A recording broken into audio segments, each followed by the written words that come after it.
Hi everyone, this is Kairia, and I am here to talk to you about sentence clarity. So this will be a short training guide on why sentence clarity is important and on how we can achieve it. So why is sentence clarity important?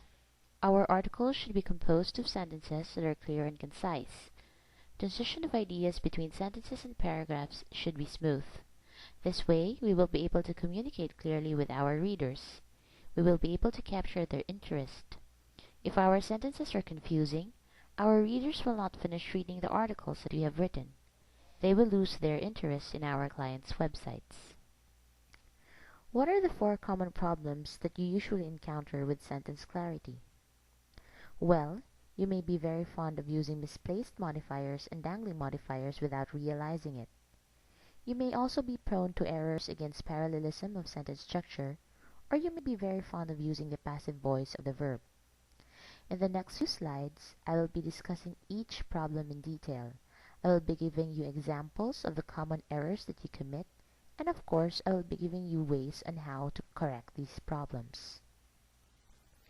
Before we tackle the first two common problems against sentence clarity, let's do a quick refresher. What is a modifier? A modifier can be a word, a phrase, or a clause that describes another word in a sentence. It can be an adjective, an adverb, or a prepositional phrase, or a clause. A misplaced modifier, as the name implies, is a modifier that has not been positioned correctly in a sentence. As an effect, it appears to modify another word, thereby changing the meaning of the sentence. It creates confusion within the sentence. So, for example, the sentence is, grazing peacefully like cattle, we saw a herd of buffalo. So this phrase, grazing peacefully like cattle, seems to modify the pronoun we, because it is positioned right before the pronoun. However, since we refer to a group of people, it isn't possible that they are grazing peacefully like cattle, right? That's funny. So what we do is we change the positioning of the phrase and put it right after the word that it should modify. So the new sentence now should be, we saw a herd of buffalo grazing peacefully like cattle. So when you realize that you have used a misplaced modifier within your sentence, the first thing that you can do to correct it is to identify the modifier and the word that it should modify. Remember that the modified word and the modifier should be placed next to each other. So that's what we did with the previous sentence. The phrase grazing peacefully like cattle should be modifying the word buffalo. That's why we transferred the phrase after the word buffalo. Another thing that you can do to correct the use of a misplaced modifier is to rewrite the entire sentence to eliminate the confusing element. Alright, let's practice with these sentences.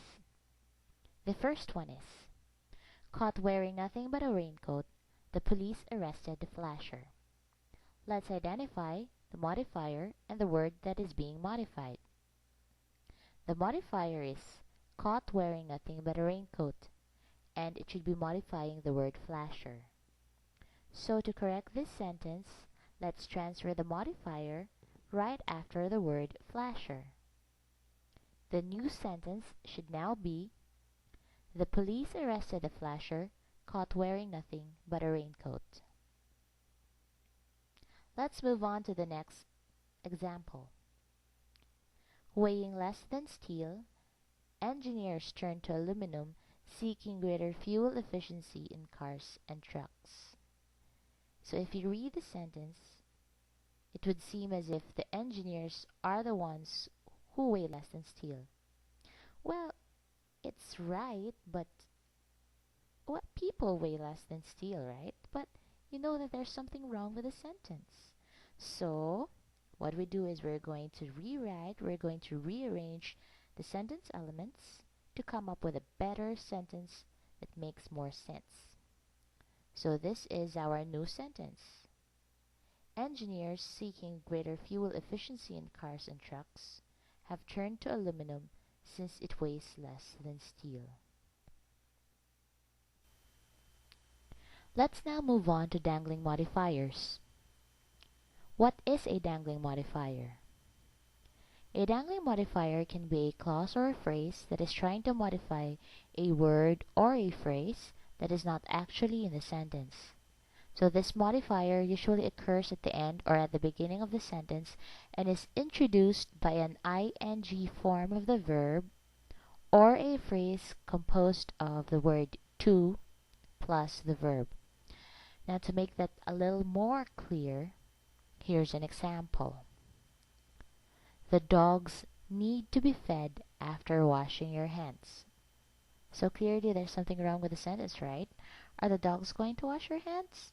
So what we're going to do is we're going to rewrite the sentence. We're going to insert a doer of the action within the modifier.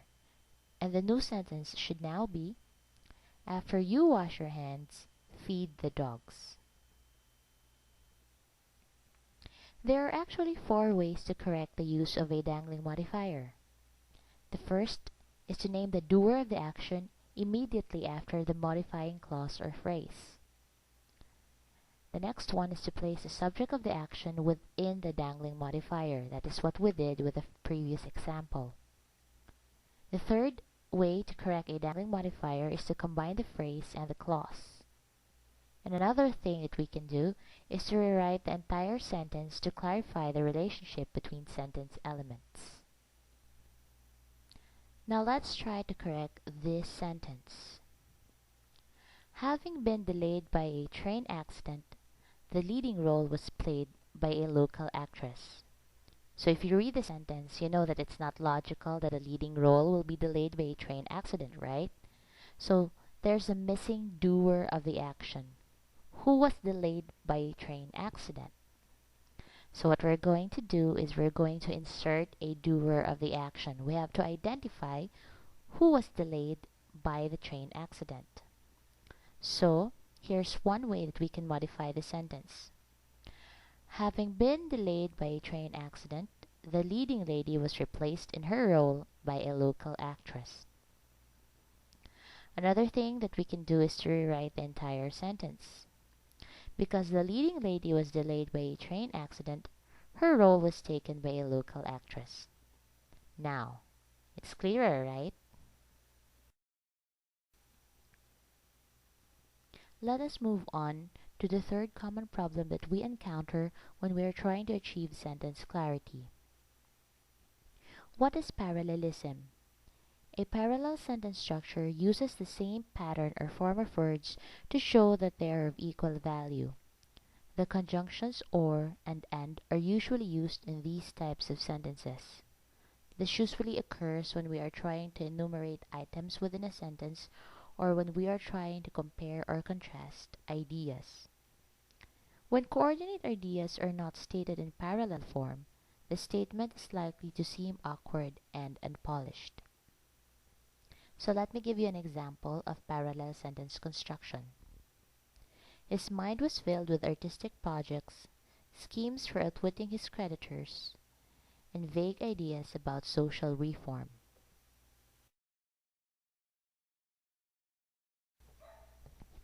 Here's another example. We were told to write in ink, that we should use but one side of the paper, and we should endorse our papers in the proper manner. This sentence is not parallel in structure because it is composed of one phrase and 2 clauses. Here's one way to correct this sentence. We were told to write in ink, to use but one side of the paper, and to endorse our papers in the proper manner. This sentence has a parallel structure because 3 infinitives were used within the sentence. So just as a refresher, an infinitive is a verbal or a form of verb that acts as a noun, adjective, or an adverb. So an infinitive has the word to coupled with the verb. So in this sentence, the infinitives that were used are to write, to use, and to endorse. Let's try another example. These problems are currently of great concern to the school system, teachers, and many parents. To correct this sentence, Let us repeat the preposition to in order to create a sentence with parallel structure. The new sentence should now be, these problems are currently of great concern to the school system, to teachers, and to many parents. So, a tip on how to find out if the structure of the sentence is not parallel is to listen for a rhythm or a pattern when reading the sentence. Let's now move on to the fourth common problem that we encounter when trying to achieve sentence clarity. What is the passive verb? The verb is considered passive when the subject is being acted upon by something or someone. This means that the subject of the sentence is not the one doing the action. So this case is not really wrong, it's not grammatically incorrect, but it just makes the sentence sound awkward. There are cases though when it is appropriate to use the passive voice of the verb. This is when the actor or agent is unimportant. A few examples are, we were robbed. The game was postponed because of the rain. The expressway will be completed by spring. Now let me give you examples of inappropriate passives. This is when the use of the passive voice of the verb makes the sentence weak or awkward. The report was prepared by me. It has always been felt by me that the study of biology is boring. Whales are believed by scientists to be as intelligent as human beings. To create a stronger sentence with a clearer meaning, we have to change the sentence to the active voice. That is, we should let the subject be the doer of the action. Now here are the corrected sentences. These sentences already use the active voice of the verb wherein the subject of the sentence are the ones doing the action. I prepared the report. I always felt that the study of biology is boring. Scientists believe whales to be as intelligent as human beings. So another advantage of using the active voice of the verb is that the sentences are shorter compared when we use the passive voice of the verb. We have now come to the end of our training for achieving sentence clarity. I hope that you learned a lot from me today, and if you have any questions, please do not hesitate to let me know. I would like to acknowledge my sources, the Handbook of Current English, 7th edition by Cordon and Ruskiewicz, and of course, the online writing lab of Purdue University. You can access it by typing owl.english.purdue.edu on the address bar of your browser. So thanks again everyone, and happy writing!